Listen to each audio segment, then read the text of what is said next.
the silver bullet. Can you talk about Arne Duncan, his background in Chicago? Yeah, Arne Duncan, we did a cover story in our Rethinking Schools magazine, The Duncan Myth, just in our spring issue.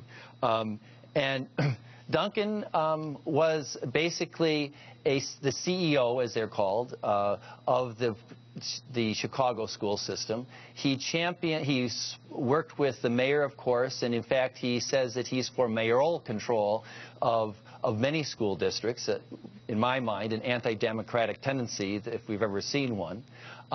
He did a number of things. His claim to fame was really closing down schools that didn't work, although in the process, he alienated huge swaths of the community in Chicago.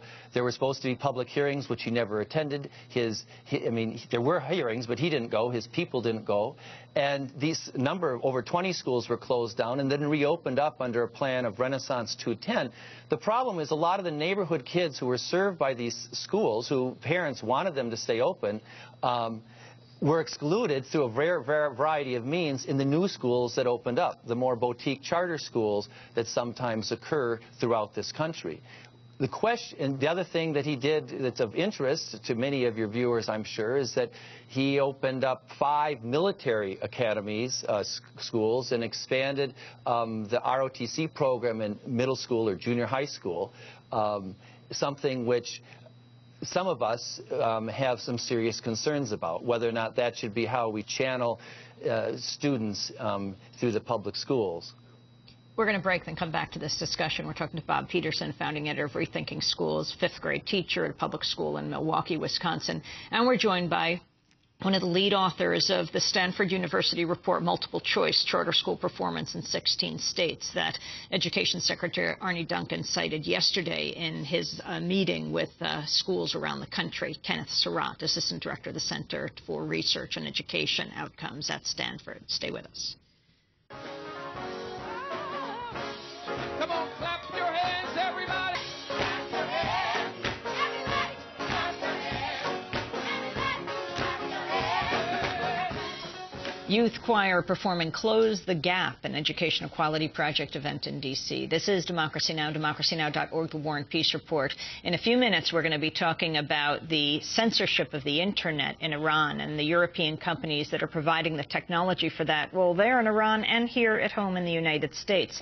Then we're going to look at the Guantanamo prisoners, the Uyghurs, and a video that just has come out showing one of those prisoners who's been held for years at Guantanamo was tortured by al-Qaeda and held by the Taliban for a year and a half before being held at Guantanamo. But we're continuing now on charter schools. Kenneth Surratt with us, Assistant Director of the Center for Research and Education Outcomes at Stanford University, just came out with a big report, Multiple Choice Charter School Performance in 16 States. And Bob Peterson, a 5th grade teacher in Milwaukee, Wisconsin, founding editor of Rethinking Schools. I'm Amy Goodman with Juan Gonzalez. Juan? Well, Kenneth Surratt, I'd like to ask you again about your study. Again, my experience in reporting on the charter school movement here in New York City is that the charters tend to have far fewer percentages compared to the public schools of special education children or children, immigrant children perhaps, who are limited English proficient. I'm wondering if in your study of other states around the country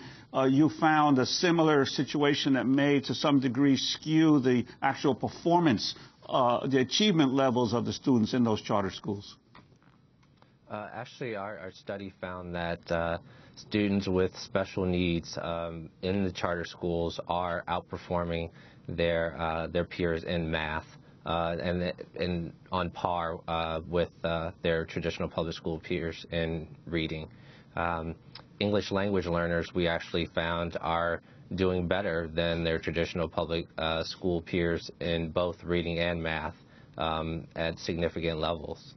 But are the percentages in the charters comparable to those in the public school systems from which they come?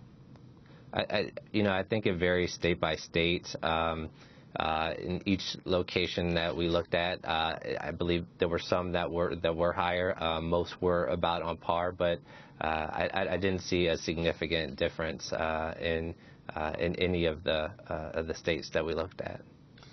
And Bob Peterson, I'd like to ask you, in terms of the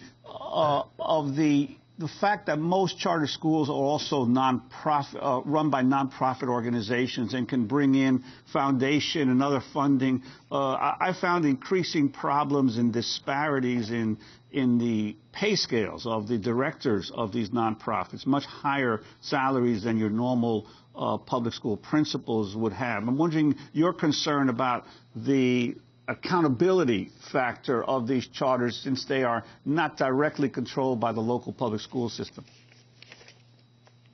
I agree there's real accountability factors. And I just want to go back to the special needs issue. I mean, if you look at the Stanford report on Illinois, for example, 15% is the average number of special needs students in public schools and only 10% in the charter schools.